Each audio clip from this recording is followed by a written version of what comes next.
আসসালামু আলাইকুম। বেশ কয়েকদিন আগে আমরা আমাদের কচু ক্ষেতের মধ্যে যে পানি আসে, বর্ষার পানি, ওই পানিটাকে বেড়া দিয়ে আটকে রেখেছিলাম, যাতে করে এখানে যে বাহির থেকে মাছগুলি আসে ওই মাছগুলিকে আমরা আটকাতে পারি। এখন পাথারের পানি প্রায় শুকিয়ে যাওয়ার পথে এই মুহূর্তে এই জায়গাটা থেকে আমাদের এই ময়লাগুলি অর্থাৎ কচুরিগুলিকে পরিষ্কার করে এখানে যে মাছগুলি রয়েছে ওই মাছগুলিকে আমাদের ধরতে হবে। এজন্য সকালবেলা সজীব মামা সহ আমরা বেশ কয়েকজন ওখানে গিয়ে উপস্থিত হয়েছি। ওখান থেকে মাছগুলিকে ধরার জন্য পাথারের পানি যেহেতু শুকিয়ে গিয়েছে, সব জায়গায় এখন মাছ দেখা যাচ্ছে। এখানে বেড়া দেওয়ার পর আমরা এখানে নেমে দেখিনি যে এখানে পানি কতটুকু। রাস্তা দিয়ে যখন আমরা যাতায়াত করি তখন আমাদের কাছে মনে হয়েছিল যে পানি মনে হয় অল্প আছে, আমরা কয়েকজনে মিলে বল বা গামলা দিয়ে এটাকে সেচে ফেলতে পারবো, কিন্তু আমাদের ধারণাটা একটু ভুল ছিল।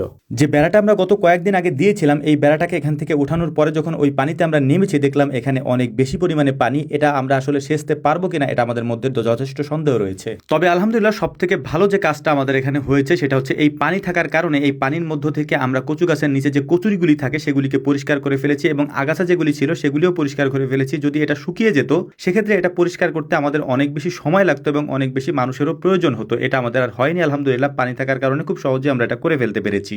আমরা যে বলগুলি সাথে করে নিয়ে এসেছিলাম, এই বল দিয়ে অনেকক্ষণ পর্যন্ত পানি সেচে আমরা দেখলাম যে এখান থেকে পানি কমাতে পারি কিনা, কিন্তু বিন্দু পরিমাণে পানিও আমরা কমাতে পারিনি। যদিও পানি কমেছে কিন্তু আমাদের কাছে দৃশ্যমান হয়নি যে পানিগুলি কমতেছে। এ কারণেই বাধ্য হয়ে বাড়িতে গিয়ে আমরা মেশিন নিয়ে এসেছি। এখন এই মেশিনটাকে দিয়ে এখানকার পানি আমরা সেচার চেষ্টা করবো যাতে এটা দ্রুত আমরা করতে পারি। আর না হয় এখানে আমাদের একদিনের বেশি সময় লেগে যেত যদি আমরা বল দিয়ে এটা করতে যেতাম। একদিক দিয়ে পানি সেচার কাজটা চলছিল, অপর দিক দিয়ে দেখার চেষ্টা করছিলাম যে বাকি আমাদের এই কচু ক্ষেতের মধ্যে মাছ কেমন আছে। যদিও এখানে মাছ তেমন একটা নেই যতটুকু বুঝতে পারলাম। এটার অন্যতম একটা কারণ হচ্ছে যেহেতু বর্ষার ওই সিজনে আমরা এখানে বেড়া দিয়ে আটকে রেখেছিলাম, তাই পানি যখন এই জায়গা থেকে নেমে গিয়েছে তখন এখানে বাহিরের মাছগুলি তেমন একটা ঢুকতে পারেনি। এটা আমাদের একটা ভুল ছিল, যদিও কারণ আমরা যেখানে বেড়া দিয়েছিলাম এই জায়গাটা একটু গর্ত টাইপের। এখানে স্বাভাবিকভাবেই অন্য জায়গা থেকে মাছগুলি এসে, অর্থাৎ যেহেতু এখানে পানি থাকে বাহির থেকে মাছ এখানে আসতে পারতো, কিন্তু বেড়া দেওয়ার কারণে সেটা আর আসতে পারেনি। তো পানি সেচা হয়ে যাওয়ার পর আমরা কয়েকজনে মিলে মাছগুলিকে ধরার চেষ্টা করছিলাম। এখানে আহামরি তেমন একটা মাছ নেই, তো মাছ তা না থাকলেও আমাদের সব থেকে গুরুত্বপূর্ণ যে কাজটা এখানে হয়েছে, আমরা যেটা করতে চেয়েছিলাম,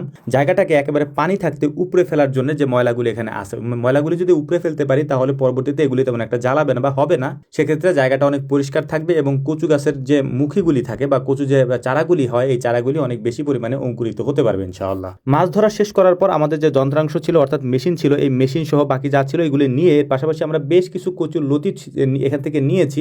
এগুলি নিয়ে আমরা পুকুরে গোসল করে ধুয়ে পরিষ্কার করে বাড়ির দিকে যাচ্ছিলাম। তখন দেখতে পেলাম যে পাশের এলাকার কয়েকজন ভাই চাক থেকে মধু কেটে নিয়ে বাড়ির দিকে যাচ্ছিল। তো ওনাদেরকে বললাম যে মধু আমাদেরকে দিয়ে যান। তো ওনারা মধু দেওয়ার জন্য দাঁড়িয়েছেন, আমরা গোসল করে ওই মধুগুলি সংগ্রহ করার জন্য যাবো। এখানে একটা কথা আপনাদেরকে বলে রাখি, আমরা মূলত মধু বিক্রি করি না, কারণ আমাদের এখানে মধু তেমন একটা হয় না, খুবই অল্প হয়, সেটা আমরা খাওয়ার জন্য রেখে দিই। আমরা যেটা বিক্রি করি সেটা হচ্ছে ঘি, সরিষার তেল এবং মশলা। এগুলি নেওয়ার জন্য আমাদের যে ফোন নাম্বার রয়েছে 01922222838, এই নাম্বারে কল দিয়ে আপনারা অর্ডার করতে পারবেন ইনশাআল্লাহ। আমরা যে আপনাদেরকে দিয়ে থাকি তা 100% পিওর এবং অথেন্টিক। এ কারণে এই মধুটা যখন আমাদের কাছে একেবারে খাঁটি পিওরটা অ্যাভেলেবেল থাকবে তখনই আমরা এটা শুরু করতে পারবো ইনশাআল্লাহ। তো আমাদের জন্য দোয়া করবেন। আসসালামু আলাইকুম রহমতুল্লাহ।